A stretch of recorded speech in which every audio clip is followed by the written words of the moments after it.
Well, if you know, you know. I was sitting in my sixth grade art class when I was made aware of what happened on 9/11. They took us into like an area and they had like a TV set up where we could, like, kind of watch what was happening. One of the most vivid things that I remember is going in there and seeing, the North Tower had already been like hit, and like as a sixth grader, like on live television watching like the South Tower hit by the airplane. That was one of the biggest things that sticks out to me and is still in my mind too. Obviously, after that, they kind of shut down the whole situation and they weren't like really, talking to us much about it. But the biggest memories that I have from it are like what the aftermath was.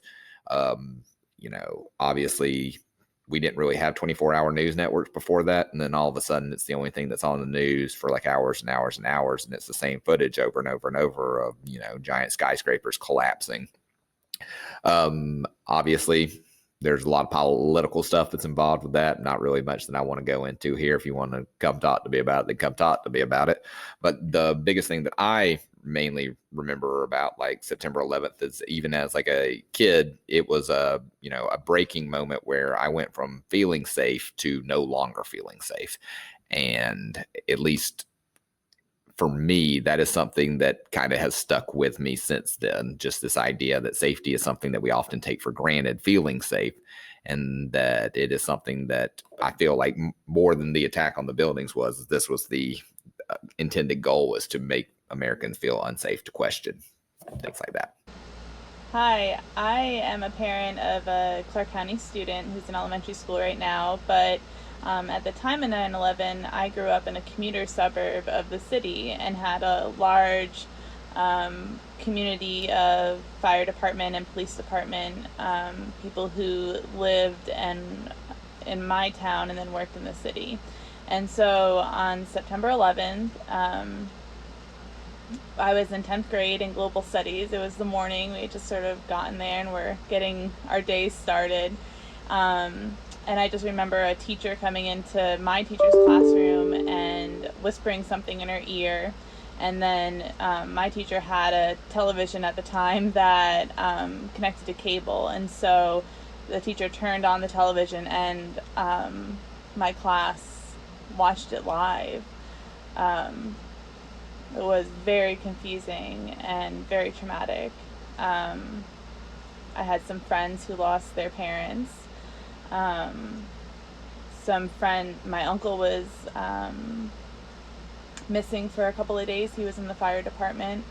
And I think the most memory that I have beyond that side of things was to sort of relate to the high school experience, the middle school experience, was at first, parents were pulling their kids out, were coming to the school and pulling their kids out, and so they were calling each individual classroom. But as the day went on and more kids were getting pulled out of school, they just started announcing it continuously, pretty much over the intercom system throughout the whole school. So it is a day that I definitely will never forget, and I really appreciate you all being interested in people who were there. So thank you.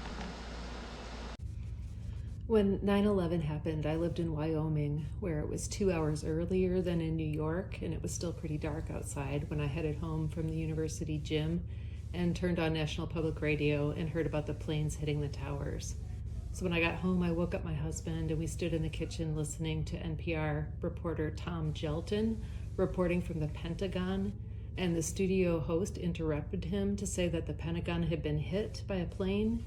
And Tom Gelton was in his studio at the Pentagon. He was like, I didn't hear anything, I'm not seeing anything.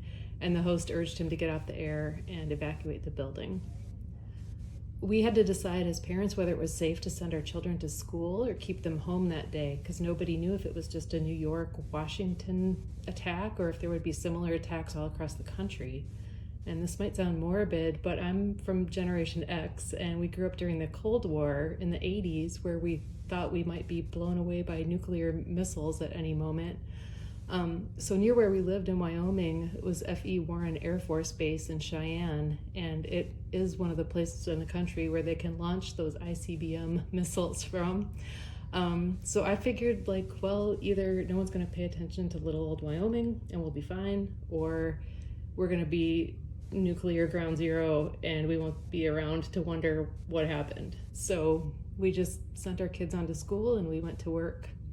And the other thing I remember is one of my counseling professors in grad school at Wyoming who had volunteered at Ground Zero in New York, talking about how his work was just to eat meals with firefighters and rescue workers. And he would get a plate of food and sit down across from a guy who'd been digging in that rubble all day, and he would eat with him and just let that guy talk about what he needed to talk about. And then that guy would leave and another guy would come in and get a plate of food, and my professor would go get another plate of food and sit down with that guy and eat another meal and just let that guy talk. So those kind of small acts of just humanity, being a person with each other, seemed a way forward in a world where everything that was really big seemed out of control and really hard to comprehend. On September 11th, I was at work at my job in Athens, Georgia, and my boss came back to where our office was and said, "You need to come up front. A plane has hit the World Trade Center in New York, and we've got the news on the TV." There was a little TV in the front area in case kids came in. Um, and so we just, there was no like checking Twitter and seeing what's going on through social media. That just wasn't happening, and we were barely using the internet for anything. So it was just standing there with every single person who worked in that building, quietly shocked, watching the news of what was going on. And that feeling changed in such a frightening way when the second plane hit. Because in that moment, everybody realizes this wasn't some terrible, tragic accident. Somebody did this on purpose. And it was just this feeling of horror. And like the whole world was kind of flipped upside down that this could happen. And that's pretty much what was going on all over the country. Just people standing there watching the news, wondering what was going on, and feeling afraid, especially once then you heard about the attack on the Pentagon and then the other plane that went down. It was a very sad, somber day. I was also teaching Religion 1001 at UGA, which was Judaism, Christianity, and Islam. So I would do that at night, even though I had finished my grad program earlier that year, and my coworkers would ask me questions. Or sometimes I could correct misinformation because there was a lot of prejudice at the time against Muslims. And I did a lot of explaining, no, this is not okay to do something like this in Islam. No, there's a difference between what was going on politically and what was going on with this particular group who did this. And I can remember explaining the difference between Sikhs and Muslims. A lot of people were attacking people who were Sikh because they wore turbans, and that had nothing to do with anything. And so it was so sad to see the prejudice that was happening, but also everybody was sad and scared and didn't really know what to do, kind of with anything for the next few days. And I was supposed to get on a plane September 13th and fly to Oregon to meet my new nephew, and I was very glad that I was not on a plane that day, even though it wouldn't have been one of those planes. I just also thought what a scary time for the family members of anybody who was flying that day. And so my kid likes to ask about this, and it's not just a thing in history for those of us who remember. Well, like most people, I have very vivid memories of that day and what unfolded. I had two small children at the time, and I was actually at a church Bible study for women with a whole lot of other moms.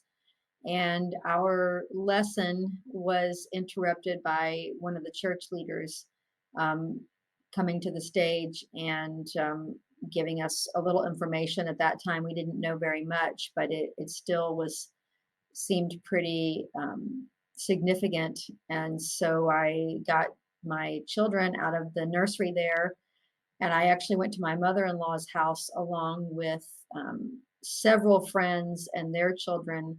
And we spent the rest of the day at her house watching TV, praying, crying and just trying to make sense of what was unfolding.